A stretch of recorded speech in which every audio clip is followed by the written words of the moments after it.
omuzano gubire guryo gwaru gahonda beho aho burtime birene itago businguzi okwebembera group ya kabiri ibandano baba bandize kuteba omushweka cyo kubanza barukurabira omuzana Ashraf Mugume bwanyuma kiruhura nabo barugenyuma kuteba goro yo kwinganisa omushweka cya kabiri barukwerwa omuzana Innocent Atwaire nuko muzano kwa gore mwahandijo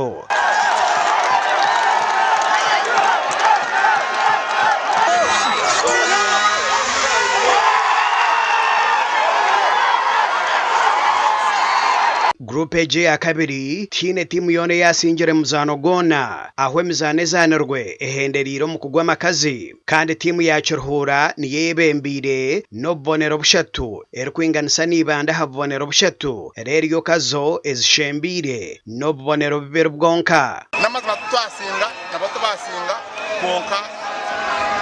abaho enkora nunji kurango twagwa drezobe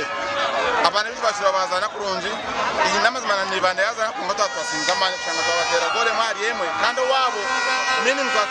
twazana kurunji nitagataga ngo umuzano go misho isharwini ibande kayizire Cyuruhura twa drawinga 0-0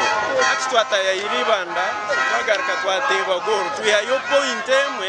konka twateba ibarkweta away goal ko kuteba goal tayayire kimanyisa ngo noboye bembere wabandi ati group yitu ibanda kazo Cyuruhura ati Cyuruhura ni area ahamutwe so chances zo qualifying kuza ahandi ni nyingi munonga nyenda kusima abana ba Cyuruhura bazanaje wahaguye mwahariyemwe kandi twatubatayiso mu site cya Kagongo kibanda konka abana bito bazanaje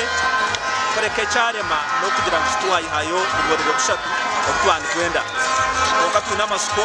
muza qualifying apati no mpira kukiza kuzana na kazo